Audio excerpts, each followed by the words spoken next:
What's going on, guys? Welcome back to another episode here at the Get Right Golf Lab. My buddy Ryan Hawley, the ground force master again. So as you guys know, I put out a video about a month and a half ago explaining my desire to play a fade throughout the entire bag.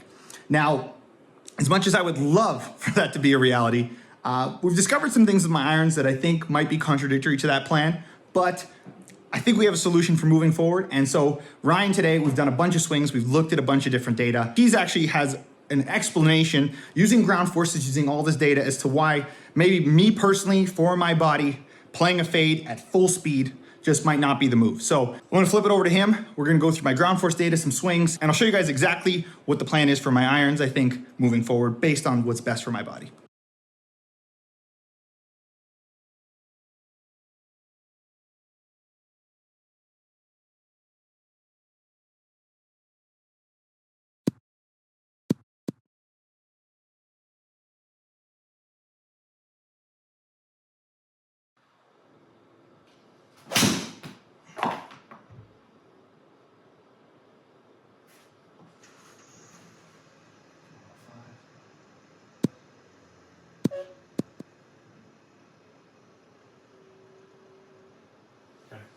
Guys, Master Ryan Hawley here. Hey, everybody. Okay, so we're pulling up two swings. One is my full rip 7-iron, okay? And another one is a toned down cut 7-iron that I play when I really need the ball to cut. Because the issue we're having is that at full tilt, the cut's just not happening with the irons, right? Yeah. And I'm seeing it in my practice. I'm seeing it through everything we're doing. And it's just, for some reason for me, I'm at full tilt, it's just not happening. So I'm trying to get an understanding as to why, so that I can apply it to my on-course game and play better golf. So we've got two swings here. Ryan's gonna take us through the ground force data and explain exactly why a draw just naturally happens for me at full rip. Explain to me, why am I cursed to hit a draw?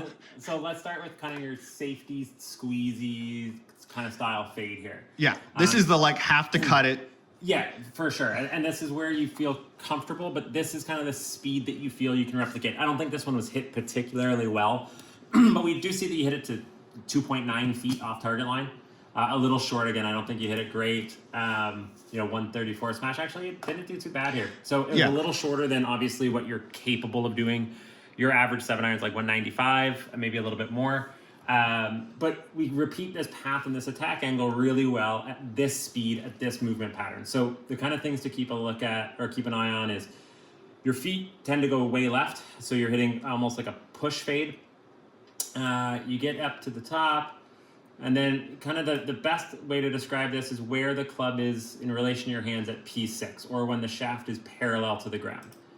And as you'll be able to see, this shaft gets right just kind of in line with your hands or slightly behind. Your vertical force is 176% of your body weight. Your torque force is, what do we get here? About 74 pounds at its max. Your horizontals are good. The sequencing is all good. And you get into some really good impact positions. And again, you hit it really straight, like nice little squeeze cuts. Now, a lot of trial and error today. Trying to get full speed rip 7-iron to cut cannot happen. Or hasn't happened. I never say can't. But basically, I don't know if my body will let me. For sure. And again, I think that is just comes down to the application of force. So if we look at this, before, I said 176% of your body weight. When you go full stock shot, you go 231, right? So that's a massive increase. On the left here, we've got this kind of new swing. On the right, we've got this kind of that squeezy cut. So like I was saying, 176% of your body weight. Here you're at 231. Your torque force. So you go from like a high of 74 pounds of torque up to 145 pounds of torque. So you're doubling your torque force, you're increasing your vertical force, and then kind of my favorite, and the one that I think is most responsible for the inability to kind of create fade path is this braking force. So before impact, you get 138 newtons of force. If we remember kind of high school math, it's just a measurement of energy. And now you're getting 339 newtons of force on that draw pattern. So again, almost 3 times, not quite, 2.6 times. So every force is exponentially higher going from that like that safety squeeze to your full swing.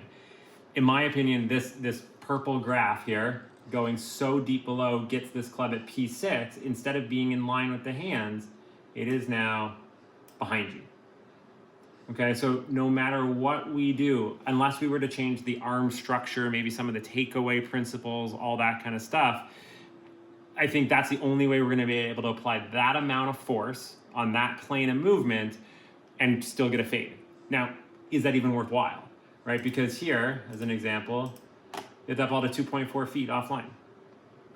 So, I mean, like, you know, as long as you don't have a ton of trees right beside a par 3 tee or something, or like, you know, I don't see a reason why you would have to learn to fade it at full speed.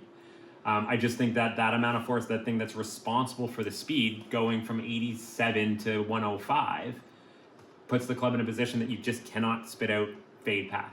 And see, that's really interesting because in my practice, like that's exactly what I'm feeling is that, you know, when I'm under the gun and I need to like hit a short approach, I can just choke up and hit that kind of punch shot and probably can get my swing speed up to maybe 95 would be probably the max I'd hit that with control. Once I start pushing anything more, it's just going to go left, right? For sure. And so when I really want to send one, like it's just going to go left. Yeah. And that's the beautiful thing about playing golf. It's like you can do all that stuff. Right. Just because you hit this one shot into a par 5 where maybe there's no trouble around a green or whatever, doesn't mean that when you've got like a really narrow landing area that you can't go to the safety squeeze. It's nice to have some options. So then it could be almost a way of playing like having 2 yardages in my irons. I have my send it yardage and then I have the control cut yardage. For sure. And just play like almost 2 gappings. For sure. I mean, we do it off the tee. Why wouldn't we do it off the, in the fairway with an iron in our hands? Right. You know, not every time that I'm standing on a tee with driver in my hands am I sending it. Right. Sometimes it's like, hey man, like I got to just get this thing into play and I still want to hit driver. And where I've got, another hole, I might have 120 yards between trouble, between hazards. It's like, just mash it. You know what I mean? Just send it. So. Interesting. Well, guys, as you can see, my quest for a fade with the irons might be a little dead in the water at the moment.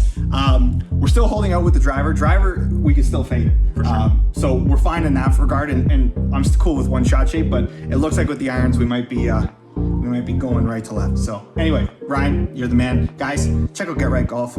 I have all his information below. Ryan has changed my golf life. He is the absolute champion of all champions. So hope you guys found this interesting. Like and subscribe if you haven't already, and I will catch you on the next one. Peace.